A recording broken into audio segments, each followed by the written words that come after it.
Oh, hello, and welcome to Shared Space. We got Dayson and the boys in the building. Y'all, I am Laquita Chancy, the founder and director of Smalltimore Homes. We build micro shelters and tiny homes for folks who are unhoused. And Dayson, Chap is going to be tuning in with us soon. He just disappeared.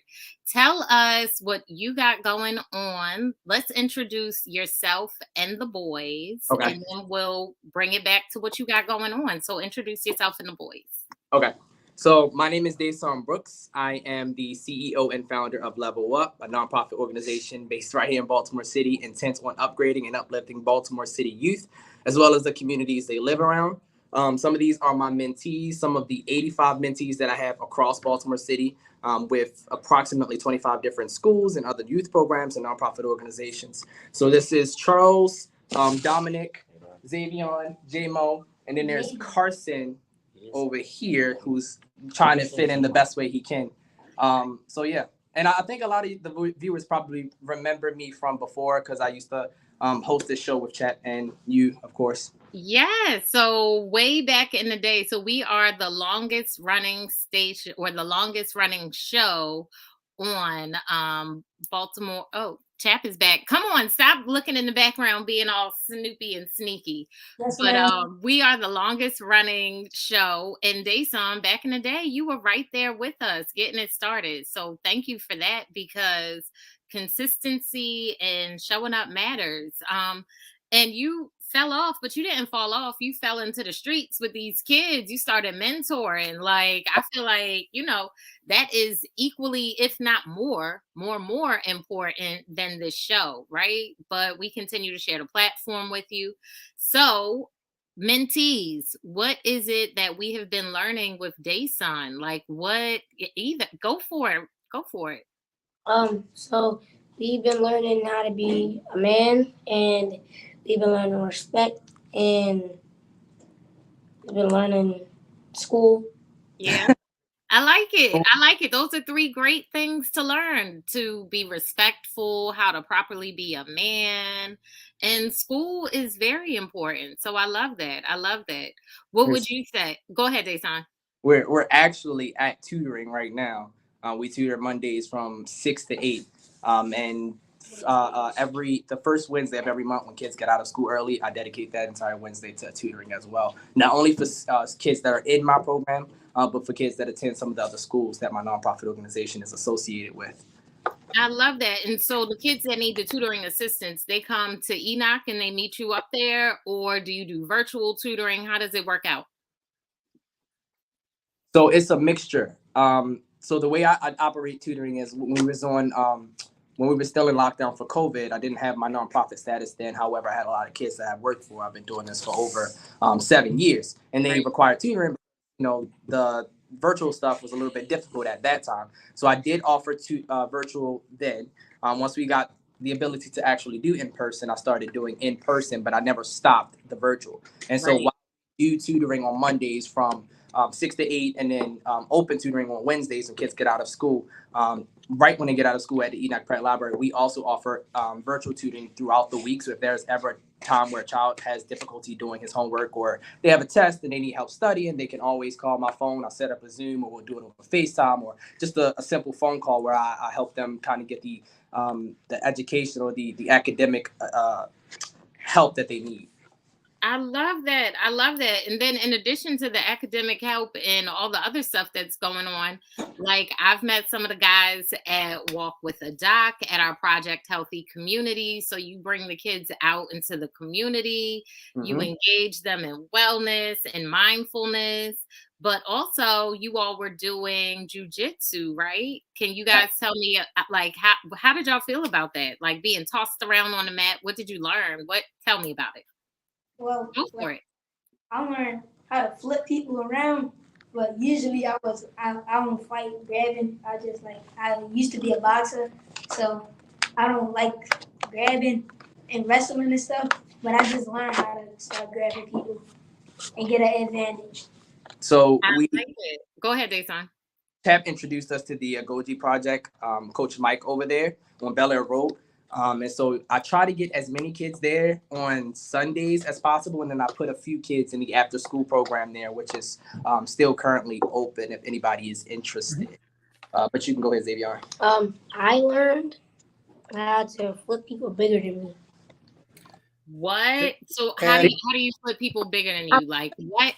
That's not a question. I was going to say, because that's the only thing they're going to say is that they keep flipping me. That's the only thing they want to tell people is that they flipped me. I mean, is it true?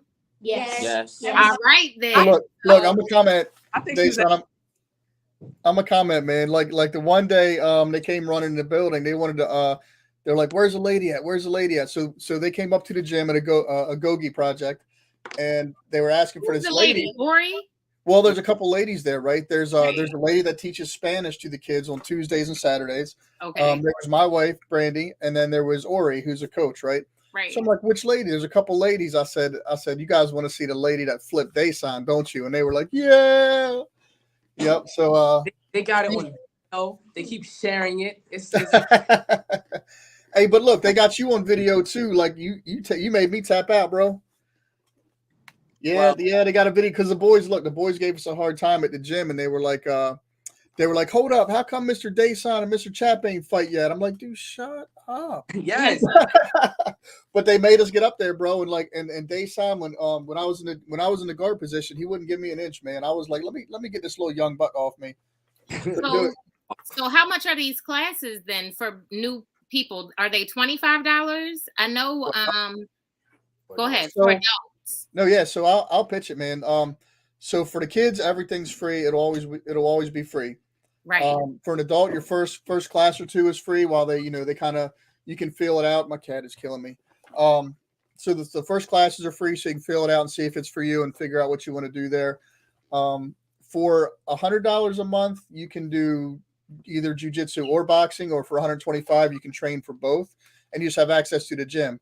So they have classes every night, Monday to Thursday. Adult classes are 6:30 to 8, and they have a 10:30 to 12 class on Saturdays, and 8 a.m. we kind of do it's more like an intro class where we bring new people to the gym and just kind of more of a community, like more casual vibe. But understand that the money that we're paying for the training as adults, and that's going to be able to cover the cost for training these guys, right? So if I'm going to the gym, I'm paying $100 a month to go to the gym. Understand that $100 a month is making sure probably at least like 5 of these guys, everything they need is paid for. All the training and information they're getting, and the knowledge and the equipment they're using, and the academic tutoring, and they're learning Spanish, the bilingual training and literacy stuff. So all those things are available as well. We make that by us supporting the gym, that space. So right, no, and rightfully so. Like at some point, the community has to chip in. So if it's the adults, so be it.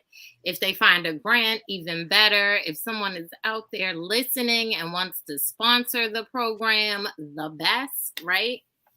And so one of the reasons, Dayson, we invited you back as a guest instead of a host today, for me personally, I don't pay attention to politics. I don't do politics directly, although everything we do is political in the city because we're doing other people's jobs for free with no resources. But you're a political science major at Coppin State on a scholarship, right? So maybe you have some insights or thoughts you want to share with the community on what's going to happen tomorrow. Some history's being made as far as elected officials on the school board. Some other stuff maybe you want to share. Definitely, if we didn't talk about it already, you guys understand that Dayson is a published author. He has a book called The Talk. You guys should look that up on Amazon, Dayson Brooks. He's also certified 501c, so Level Up Mentorship. Best place to get information on these guys is probably their IG. But these guys, he's always posting stuff. He's always putting in work. I've seen kids riding horses. I've seen kids. I've seen you guys do everything, bro. Like I wish I had a Dayson when I was your age, because I would have done some dope stuff, man. You guys are killing it, and we'll continue to do that and support what you're doing. Because we had a Gogi project on last week. We talked about that. Let's talk about you, man. And maybe if you want to share some of the struggles you're dealing with currently or not, or some of the victories, man, because we see you winning all the time on IG, and it's great. And we see your kids winning all the time. And you guys, I'll tell you that young man. They're got like the young man sitting next to you, man. I'm gonna tell you guys, man. You guys are men of quality, and the investment that you put into spending time with Dayson is to adults in the community. We see the difference, and we see young men of quality, and so it's encouraging to see you guys plugging in and supporting what Dayson's doing in your lives. So I appreciate you for that. But I'll shut up, Dayson. Yeah, so there's a lot. Um, I try to make sure that I never have idle time. I just don't like idle time. I don't like being just sitting in one place. Sitting in one place is like just like so disastrous to me. I have to be doing something, rather that's working in school or working with my nonprofit organization or working at Cecil Kirk Recreation Center or doing mentorship across Baltimore City, working in schools as a volunteer to help some of the kids that are dealing with difficult situations and living under difficult circumstances. So I'm always doing something. One of the key points of my nonprofit organization, however, is the recreational side. So we do educational assistance, we help kids with life skills, and we do a bunch of other stuff. However, I always say that the main key of Level Up is the recreation, because that's how we adequately address some of the situations and problems that kids are going through in Baltimore City. By providing them with an outlet, by giving them some joy and some fun, a reason to smile, because when you live in Baltimore City, as I hope we get to later on in this conversation, it's really hard to smile, especially for these kids who are living under Baltimore City violence day in and day out, afraid to go to walk to school, afraid in school, afraid to walk home from school, afraid to go outside and play in the playground or play football outside. So just taking them away from Baltimore City violence, taking them away from some of the difficult circumstances and situations that they may be living in inside of their households, or going through inside of their schools, or some of the things that they may be thinking about in the back of their head, and just giving them fun, just something to look forward to at the end of the week. Rather that be taking them skating or taking them to Sky Zone or taking them to laser tag or camping, because that seems to be what all of my kids love to do. We've had probably 4 to 5 different camping trips this year. Um, and we're already planning camping trips for next year. We're taking them fishing. Just the recreational side alone is a big piece of what we do at Level Up. I love that, Dayson. It also sounds like even with the life skills of it all, the recreation comes in along with it, and the respectability comes in along with it. Like it's very holistic, and it gets your target audience involved and active, and also giving feedback. Because like you said, we went camping, and apparently that's what the kids love to do. Like, who would have known that was probably their first time going camping? I Yes. mean, had anybody been camping before? Had anybody pitched a tent before? Was this all a new experience for them? I Yeah. failed miserably at trying to pitch a tent. I tried. I I mean, promise I'll go next time because the camping ain't for me. But yeah, he's doing. go ahead, Dayson. What were you gonna say? Yeah, Chap did come to one of our camping trips. He volunteered and helped us out a little bit, and he tried to put together a tent. Um, Who however, is that in the background laughing? Like what? he tried. None of my kids, some of those kids were new to pitching tents as well, so they didn't actually know how to do so. Um, and they all loved it. So they all Right, learned how to pitch a tent. They all know right, learned how to do basic foraging, going in right, the woods, knowing what not to touch, what poison ivy is, right. stuff like that. They all learned how to cook on this camping trip. If you go on our Instagram page, we had a mini woods cooking class where all the kids made pancakes. Breakfast, lunch, and dinner was made and served by the kids Right. all the whole entire time during our camping trip. Wow. In addition to that, we just had plain discussions. We had a camping trip at the tail end of the summer where kids were about to go right back to school, and we Mhm. had a discussion about what do you need to be successful in school. What type of mindset should you go into school with? What are your goals for this school year? Do you plan on getting all A's? And I always try to be as realistic with my kids as possible. So of Right. course, question is getting all A's really a realistic goal for you? And if it is, then how can I help you actually obtain that goal? Right. And so that's what I said. Like the recreational piece, a lot of people look at my Instagram and they see a lot of trips, a lot of recreation. And while they say, "Oh yeah, it was so nice," the kids were smiling, but Don't you think they need tutoring? Well, it was so nice, but why aren't you having more conversations with your young black men? Don't you think that they need to do this? Don't you think that they need to do that? And the picture You're does doing that.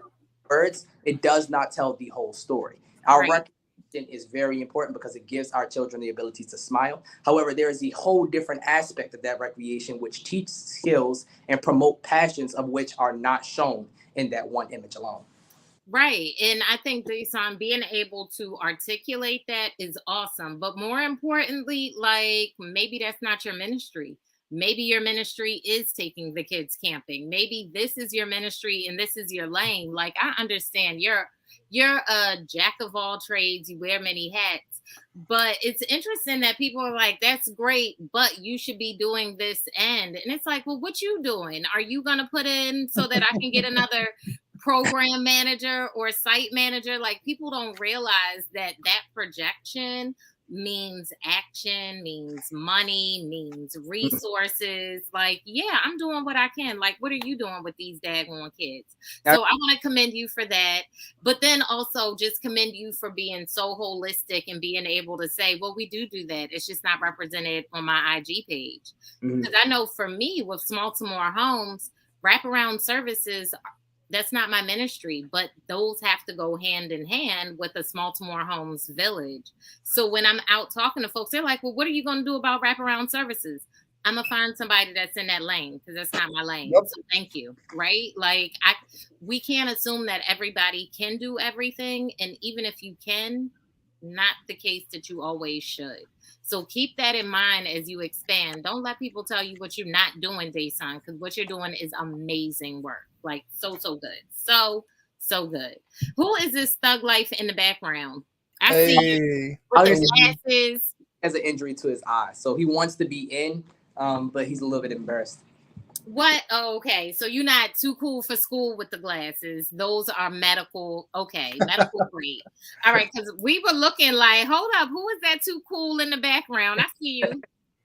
No, but I want to comment on real quick is that as these conversations happen when you guys are doing, when you're going camping, when you're hooping, when you're doing jujitsu, when you're investing time in each other, you guys are going to have those conversations that people question, in the comments on Facebook, like, and if people were involved, they would see that, right? So I wouldn't get discouraged by it or even get snarky with them. Just invite them out to see, well, hey, come check it out or come join us or come volunteer one day or and hopefully we can put something together where we can have a sit down with a group of people who are interested in supporting or interested in what you're doing. Maybe we can put something together for that. But like Quita said, I know you stay busy, bro.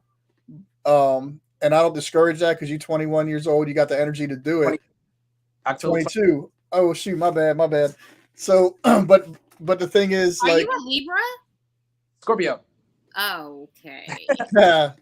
So, but my thing is that all of us do what we do, and none of us can do everything, and that's why we kind of have each other, right? Like sometimes I call Dayson and I'm like, "Yo, blah blah blah, can you help me out?" Sometimes he calls me like, "Hey, blah blah blah, I need this, can I help you out?" I call Quita I text Quita all the time because she don't answer the phone when you call. I know. Or I'll call Yolanda, or I'll call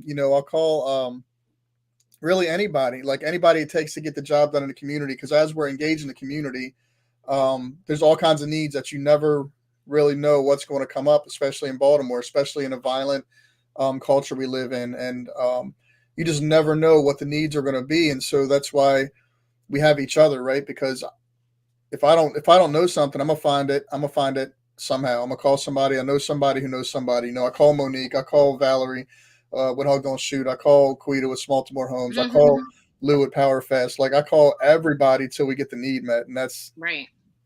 For better or worse. But you don't have to do everything, and that's my point. Yeah, listen, and I wanted to also add, Chap, like one of the things that I think we should consider is that, like, as you form your mission and you build your empire, like even with you, Dayson, like with Level Up, like where it starts now, it's going to be different in 3 years, 5 years. And like you'll grow maybe into these things that people are suggesting. And that's a great point, Chap. Like when I'm online, like on Facebook, I try not to get snarky. I'm like, come out and volunteer. Like, let's share some ideas. Maybe we can brainstorm. When really I want to be like, yo, shut up and put money where your mouth is. But you know what I mean? Like, come on, volunteer. Like, that's a great way to approach it, chap. Like, yes, you have the input on what you see or don't see. Like, come and experience the real thing, because you'll never get the full experience through Instagram. Like, let's just be Right. real. You know what I mean? I would Go ahead, say Jason. I would say that I'm only 22 years old. Like I feel like I've been working with nonprofits for a while. I think it's been around 7 to 8 years now. I feel like Right. I'm with kids for a while. It's been about 7 to 8 years now. However, all of the criticism, all of the comments, all of the opinions, I try to listen to them as much as I possibly can, just because I do recognize that I am still relatively young and I have a lot to learn. But I never get discouraged. I've received one grant since I've been doing Level Up, not because I just don't can't get the grants, but because I don't have the time to apply for the grants. I'm still in school. I'm still writing my second book. I have so many different things on my plate that I feel like, spending a week trying to put together a perfectly written grant, because I do have a little bit of perfectionist in me. And Right. I never submit it if I felt like it wasn't perfect, right? So instead Right. of not necessarily wasting time, but spending so much time on writing a grant, I just use my own money. I'm not getting paid through this. I see my kids 7 days a week, 365. They have the opportunity to call me if it's 12 o'clock at night, 1 o'clock in the morning, 2 o'clock in the morning. They call me at whatever time, even if it's just to talk. I have kids that call me, like Xavier, who was just sitting here at 2 o'clock in the morning, just like, oh, I can't sleep. And I'm like, well, I'm already asleep. I don't know what to do. I don't know how to help you. Um, but I'm getting paid for this. This is not PRP. I'm not requiring any of my kids attend therapy. This is coming out of my own pocket. This is spending my own time. And I'm doing so because I believe that Baltimore City youth need help. I believe that if I have the capacity, if I have the time, the effort, and the energy to serve Baltimore City youth, then I have to use it for that purpose. Not because I'm trying to receive a paycheck, which I would love to receive. But it's not, it's not needed. It's not what I'm, you know, Right. begging for, right? And so I, Right. I don't get discouraged when the haters come. Right. Because Um, you know the haters gonna come because you're doing what needs to be done. yeah, I mean, I don't get discouraged. I just tell them, well, this is coming out of my pocket. I am doing all of this because I want to. Right. Hold Miss up. Who Miss done joined Pulley the has chat? joined Who you us. pull on? Who you pull on stage, chat? Yolanda Pulley, the next governor or mayor. You're mayor, right? You're not going for governor, are you? Yeah, you're going Wow, for you want me to go for governor? Okay, no, let's speak that no. one into fruition too. Okay. Let's do all of that. How you I doing, love? believe the children are future. Because they are. Hey Dyson, how are you? I'm good. And yourself? So yeah, so just real quick, Dayson, because so Dayson's a political science major. He is really sharp on this stuff. He kind of like advises me, keeps me in the loop, right? So because he's paying attention, man.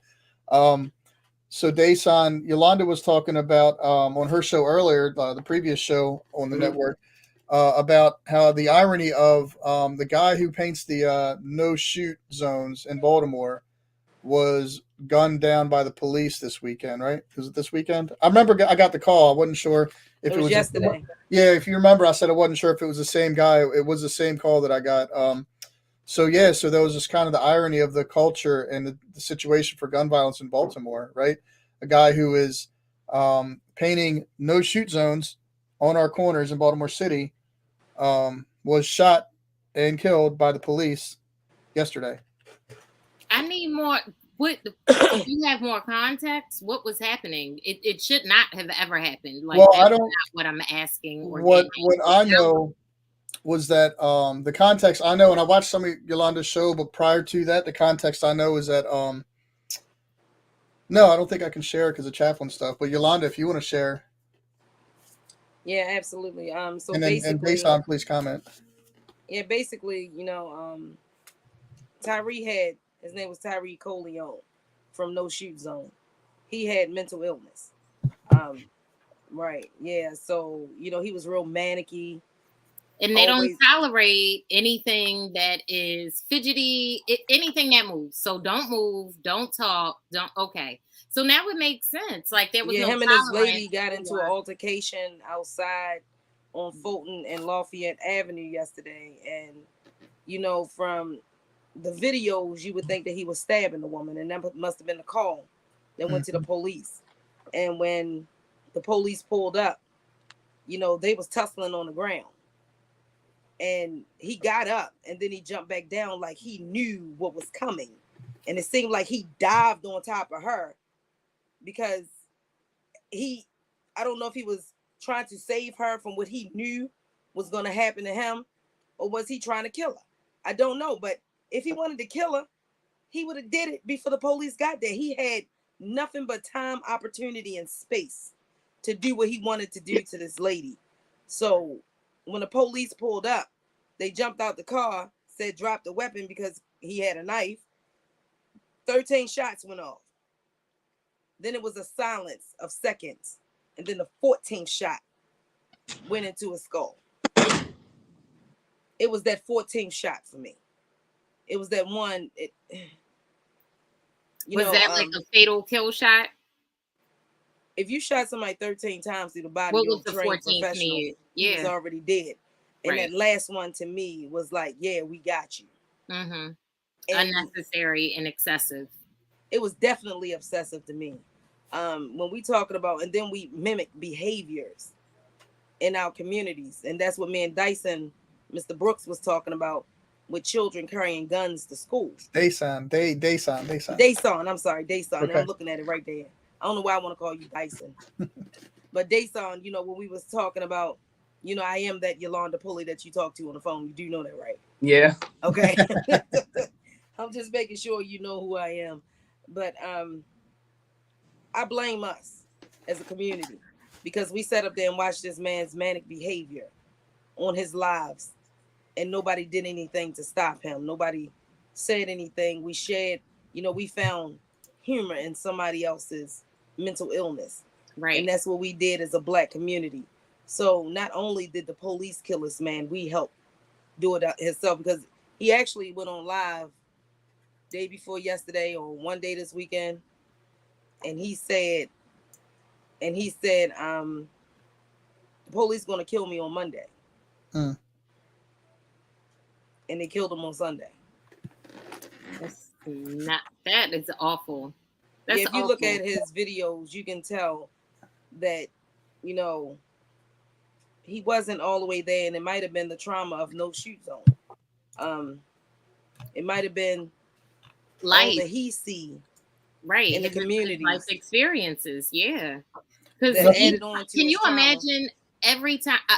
From what I understand, no shoot zones are usually where shootings have already happened, right? So there's trauma in just the act of spray painting the no shoot. Like blood has been shed here. Families have been, do you know what I'm saying? So just like thinking of all that, and then like the empathy of it all is like exhausting. And then to have on top of that some sort of mental illness or mental defect that folks are not going to tolerate. Like, how you just jumping out the car shooting at people that are on the ground? Like, it's kind of we're a threat. And they looked at Tyree as a threat because he was always manicky. It's just mighty funny how we're not the ones to get up and live to fight another day.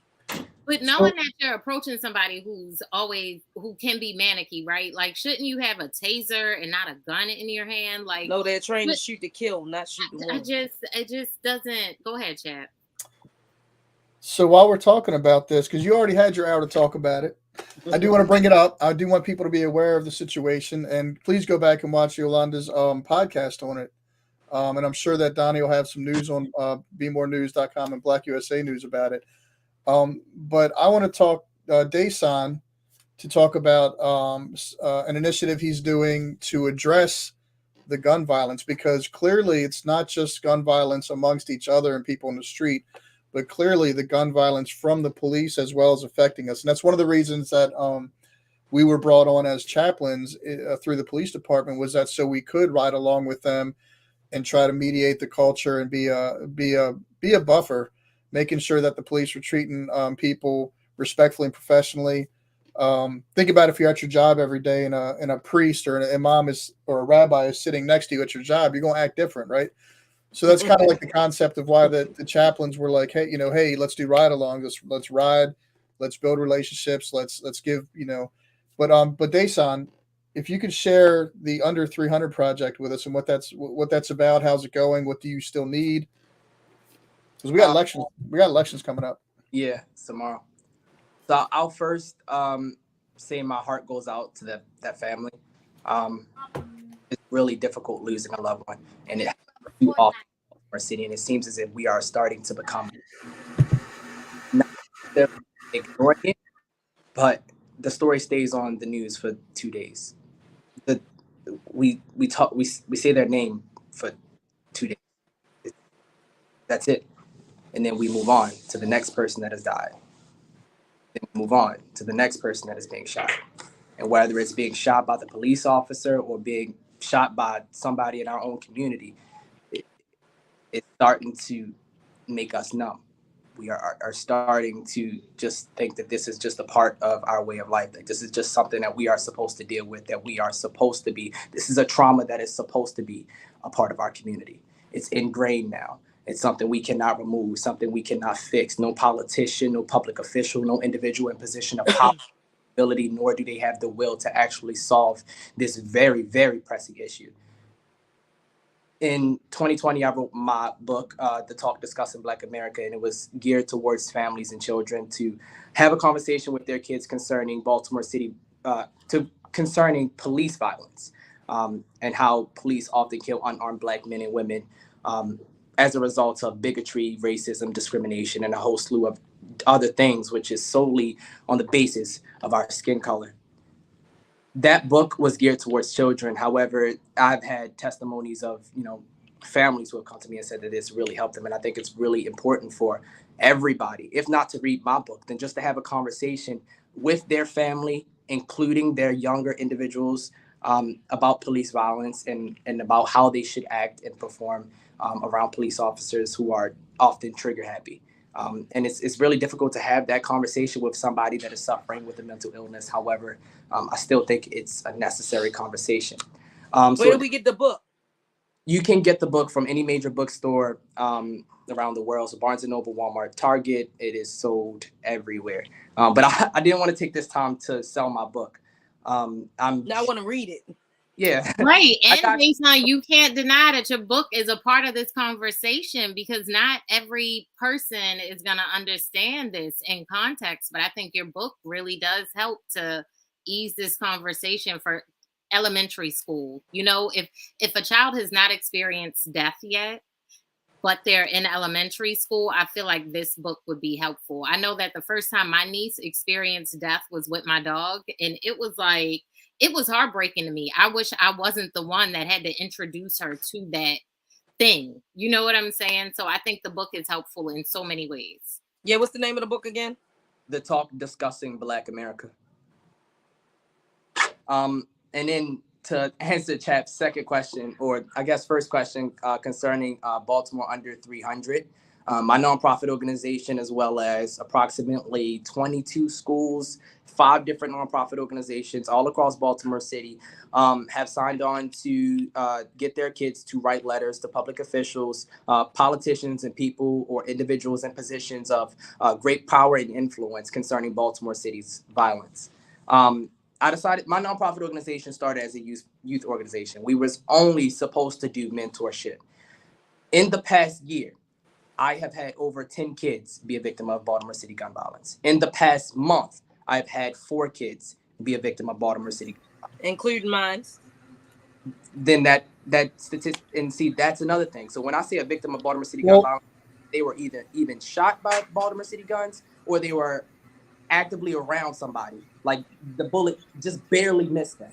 There are so many other kids all across Baltimore City who do not necessarily fit those qualifications, right? That their guns brought to school at Forest Park or at Mervo, and everybody, every student, every teacher, every administrator in that school feels the pain and the hurt of actually being that close that close, because you see it on the news, to being shot, to being killed, to being injured, or to have to know someone that could have been in that position. It has That's happened what far too frequently in Baltimore City schools, far too frequently on the streets. And just yesterday, one of my kids was shot. Just yesterday. Literally, I called chat this morning to discuss this issue because I needed to make sure that I had I had the mental capacity, that I had the knowledge needed to actually service these kids, because this is not what I was meant to be doing. I was not supposed to be trauma doing kids across Baltimore City. I was supposed to be a mentor. I was supposed to show these kids a good time and teach them how to this. in Baltimore like a man. Right now, they're being shot like a dog constantly, 365. They don't even have the opportunity to become men. And our people in positions of power, our politicians, are keep giving platitudes. They keep giving sympathies. I don't want your sympathy. None of these families want their sympathy. Now, I'm sorry, I'm getting a little bit pissed off because I'm so tired of seeing my kids die. I'm so tired of seeing my kids cry, call my phone because their cousin or their niece or their nephew or them themselves have been a victim of Baltimore City gun violence, and nobody seems to be doing enough or anything to solve it. I have to have this conversation daily with my kids because they know someone who has been a victim of gun violence, or because they themselves have been a victim of Baltimore City gun violence. I'm so sick of going to schools and guns are found in schools. So sick of the adults in those schools not giving and not caring. I was about to use profanity. They don't care. A gun is found in their schools and there is no accountability.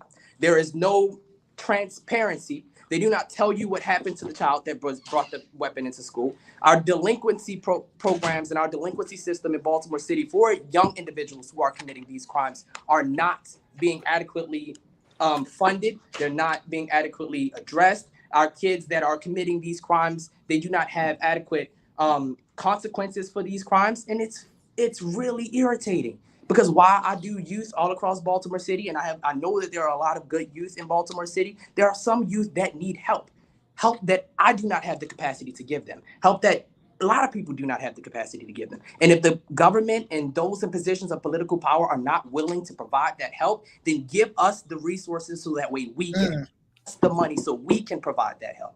So that is exactly what the Baltimore 300 campaign is about.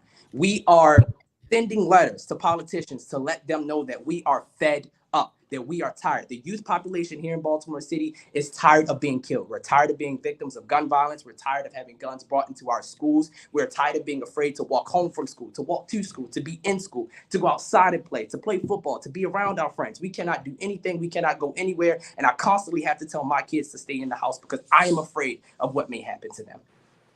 It's crazy that you said that because of that. The fight that was I sent you that fight, right? Mm-hmm. Right. So they had a whole meeting around that fight at Baybrook Elementary. And what I'm going to do is because they had that conversation City Hall with because it was Felicia Porter's district. I'm gonna have you talk to Felicia Porter so you can bring what you have to the table and she can push your agenda along, because just like you said, if they don't do it or can't do it, they need to give the resources so it can be done. This is not a joke. We cannot expect children to have this type of fear and have a learning experience, and then when you see failing grades, it's just that they fail. And that makes me think, how many children have been victimized by trauma and they failed them? I would say 40% of Baltimore City's high schoolers have a 1.0 GPA. 40%. Yeah, but is that one of the reasons? Could that absolutely be right?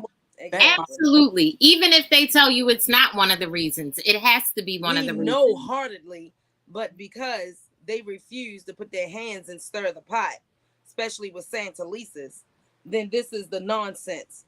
And this is the sin that we get. And sin stands for self-inflicted nonsense. And this is the problem that we have in our educational system. Among other things. Go ahead. Yeah, but the point is that underlying trauma is what caused, because these ones that's toting guns, are probably the ones who fathers or somebody been killed by gun violence, or uncles or Absolutely. cousins, or, you know, it's just so Violence easy. begets violence. They've been in this culture, in this environment. This is Recidivism. normal. This is everyday. Like, We this have a is lady no in the different. projects whose son was locked up for a gun, but he wasn't locked up. I mean, he didn't have a gun because he was one of the Billy badasses in the street. That's not why he had the gun. He had the gun because his brother was murdered on Pennsylvania Avenue. His sister was found murdered and raped over in a That's vacant trauma. property over East Baltimore. That's So trauma. he got the gun. He got the gun to protect himself and his To mother. not be a statistic. Like, that is the way the mentality works. That only makes sense to us as a community. Folks But it on didn't the make sense to outside, the criminal justice system because they sent that little boy to jail. and that's what I was about to say. Folks on the outside take a position of privilege when we are talking about these things. I was talking to somebody and they had mentioned, oh no, I was listening to somebody, and really quickly and off topic, but just understanding space and belonging and the way that not belonging causes trauma. He was talking about how the metaverse is stupid and it's for all these nerds. But you got to understand, everybody who walks outside isn't walking out to rainbows and sunflowers. Like, sometimes that's the safest place you can be, in the metaverse, talking to your friends online, whatever the case. And it's just like that mentality. We have to recognize that Baltimore is not beautiful. There is blight. There is vacancy. That makes people feel like they are worth less than they actually are. Humans don't have worth. You're a human. That is your value, being a human being. But that's not the way the system makes us think. So you walk down the street, you see a vacancy, you see a blight, and you think, oh, I'm not worth being invested into. And no, it's this city and their problems and the racist practices that are now impacting our kids on a daily basis, whether it's the education, whether it's the lead, whether it's the violence, whether it's the lack of jobs, transportation, like A to Z. We are the ones that are at the butt of this. So somebody needs to figure it out. So first, Well, we what start I'm going to do, Go ahead. what I'm going to do for Chap is I'm going to connect you with the commissioner. And I'm going to connect him with City Hall. That's what I'm going to do. Matter of fact, when I hang up, because I do have the commissioner's phone number. Yeah, I don't know why I have all these people's phone numbers. I just don't know, because you want to be mayor. You want to be mayor. That is totally your lane. I That kind is of your look. lane. I'm gonna say I kind of at this point I wear it as a badge that I volunteered for 5 years, 24/7 as a on call as a city chaplain through the police department, and the commissioner's been blowing me off for like 4 months for a meeting. I kind of wear it as a badge now. Like, you know what? Like, it is what it is. But right? it's not cool. It's not. No, cool. It's not. But he's only got what, another year and a half, 2 years on his contract, and he's out. He don't care, and that's fine. If he cared, he'd have a meeting. That is so sad. How many? Wait. Let me just add that. Okay, I know I just said Baltimore is not beautiful. The people are beautiful, but Baltimore to me can need some beautification. So I hear what you're saying. Like, there are some parts. The people are beautiful though. So I don't want to take that away. I just wanted to put that up there. Go ahead, Dayson. I was just saying, like, that's so sad. The fact that the Baltimore City Commissioner is not willing to. He's not willing to talk to the people that have the information, that have the ideas, that have to address issues. Since 2015, Baltimore City has been having over 300 deaths a year, and you're not willing to have a meeting? A meeting, really? That's the thing that you're going to stake your career on. That's the thing you're going to stake Baltimore's future on, is a meeting. Chap could have all the answers in the world. He could implement something. I think he do have it all, right? And you're not. As a tribe, we do, for sure. For sure. And that's, but it, yeah. It's. But he knows who you are, right? Okay, Mm-hmm. So that's the hard. I'm the guy that don't shake. Like, here's the deal, Yolanda. I'm the guy that won't shake his hand if I don't have to when he shows up to my events that he asked me to throw as an agency, and then tried to shut down or abandon all commitments and resources. So, like, National Night Out, BPD screwed me, and then he shows up with a camera wanting to be like, hey, Chap, how's it going? And I'm like, did you at least bring a case of water or something, or did you just show up with cameras? Right. They asked me and Officer Anderson and Lee to do the like BPD the brass, lieutenants and above, they asked us to do the parade down the harbor. And then what Right. happens is that when we chose not to reschedule, same thing. Like they pulled all their resources, all their support, and they tried to shut us down. So that's the commissioner. So I'm not surprised he doesn't want to have a meeting with me. But we're out here mediating. But his majors are calling me. His captains are calling us to do mediation because they know we have relational equity. They're in support of the work we're doing. But when it comes down to them supporting as an agency, they really don't want any part of reconciliation with the community, and they don't want any part of anything that. I mean, they do what's good for them. They do what's good for them, media wise, politically wise. Um, And that's fine. yeah, I would be okay if you did what's good for you. Get voted into office. I will give you my vote if you give me the resources I need to fix what's broken. That's all I'm he asking. just and he's just not invested. He's not like Dwayne Point or I'm sorry, Darnell, Mr. Wharton. I don't want to mispronounce your name, bro. I'm sorry. I'm white, but I'm just saying he made a good comment. And the point is like, yeah, he's not from here. He's not invested here. He came here on a contract to cut budgets. He's done so, mostly to our proactive policing. He slashed the heck out of our reentry program, where police were making reconciling relationships and getting ex-offenders jobs and housing. He cut out the camp that we met at. City community. Non-support, no support there.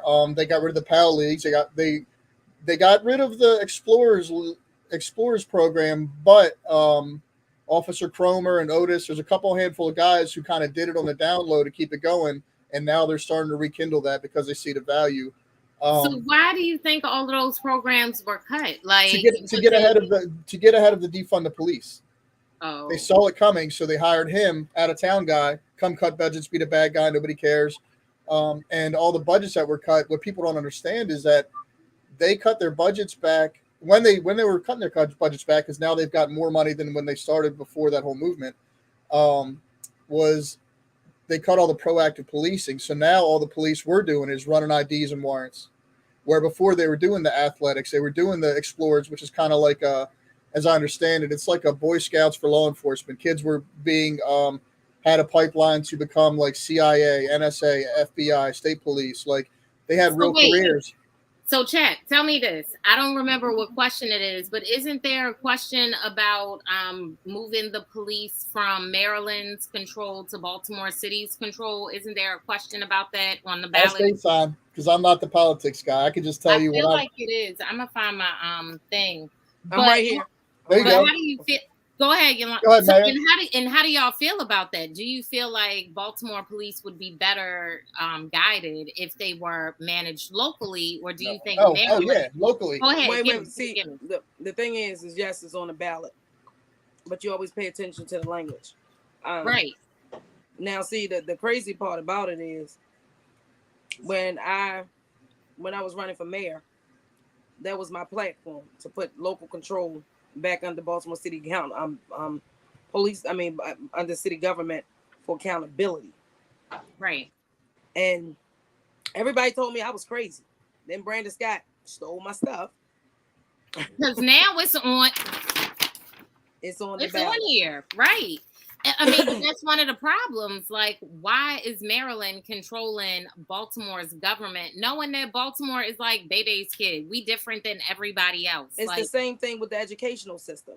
Right. They did this. Exactly. So basically what they did back in the 80s, they sold our police department. Well, that happened before the 80s, but back in the 80s, Baltimore City sold our educational system to the state, and the state governed over top of us because they wanted more money in the budget.